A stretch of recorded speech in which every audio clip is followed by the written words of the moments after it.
Hello students, welcome to your YouTube channel Nurture Classes for Biology. Today I will continue reproduction in organism. In first lecture we have studied about the definition of reproduction and its significance. Now in this second lecture we will cover the types of reproduction. Now, based on whether there is involvement of one organism or two organisms, it is of two types. That is asexual reproduction, and second one is sexual reproduction. In asexual reproduction, offspring is produced by a single parent with or without the involvement of gamete formation. Means the new ones are produced by a single parent. Either there is formation of gamete occur or not. As a result, or since the offsprings are produced from a single parent, not from two parents, then they are morphologically and genetically identical. Morphologically means structurally, and genetically means genetic makeup. And thus the term clone is used to describe the offspring. Clones are morphologically and genetically identical. In sexual reproduction, two parents with opposite sex, that is male and female, are participated, and also there is involvement of fusion of gametes such as male gamete and female gametes that leads to the formation of zygote, which is unicellular.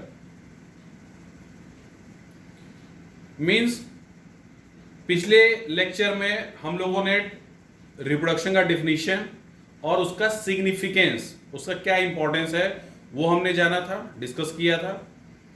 और आज second lecture में हम लोग ये जानेंगे कि reproduction के कितने टाइप्स होते हैं और वो किस बेसिस पे होते हैं. तो रिप्रोडक्शन में जो पार्टिसिपेट कर रहा है ऑर्गेनिज्म, अगर वो एक ही ऑर्गेनिज्म पार्टिसिपेट कर रहा है तो वो एसेक्सुअल रिप्रोडक्शन कहलाएगा, और अगर दो ऑर्गेनिज्म पार्टिसिपेट कर रहे हैं तो वो सेक्सुअल रिप्रोडक्शन कहलाएगा. जैसा कि यहां डेफिनेशन भी दिया हुआ है कि अगर सिंगल पेरेंट से ऑफस्प्रिंग या न्यू वंस प्रोड्यूस हो रहे हैं, चाहे गैमेट का फॉर्मेशन हो चाहे ना हो, तो वो क्या कहलाएगा, asexual reproduction. Means single parent से प्रोड्यूस किया हुआ ऑफस्प्रिंग, जिस रिप्रोडक्शन को कहते हैं उसी को हम एसेक्सुअल रिप्रोडक्शन कहते हैं. चूंकि यहां ऑफस्प्रिंग सिंगल पेरेंट से प्रोड्यूस हो रहा है,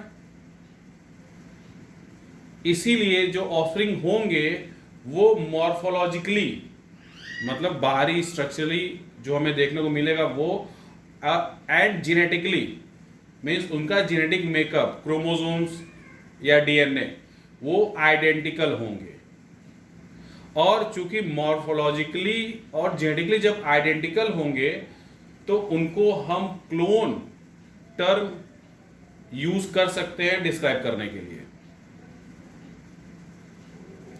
लेकिन सेक्सुअल रिप्रोडक्शन में यहां पे टू पेरेंट्स इन्वॉल्व होते हैं with opposite sex. Means sexual reproduction में मेल एंड फीमेल का इन्वॉल्वमेंट होता है और उनके द्वारा प्रोड्यूस उनके respective gametes, that is male gametes and female gametes produce होते हैं, उनका फ्यूजन होता है और उनके फ्यूजन से जायगोट बनता है जो कि यूनिसेलुलर होता है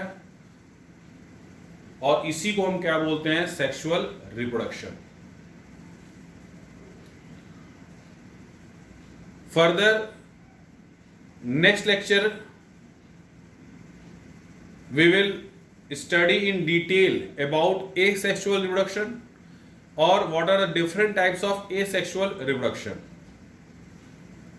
on the basis of way of reproduction. तो नेक्स्ट लेक्चर में हम लोग ये जानेंगे डिटेल में कि एसेक्सुअल रिप्रोडक्शन के कितने टाइप्स होते हैं और किस बेसिस पर उनके रिप्रोडक्शन करने के तरीकों के बेसिस पर डिफरेंट टाइप्स के एसेक्सुअल रिप्रोडक्शन होते हैं और उसके बाद हम लोग कवर करेंगे sexual reproduction. Thank you students.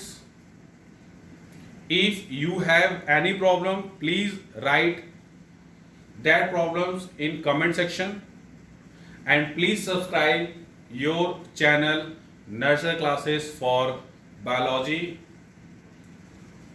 in order to get notifications for those videos that I will upload further. Thank you.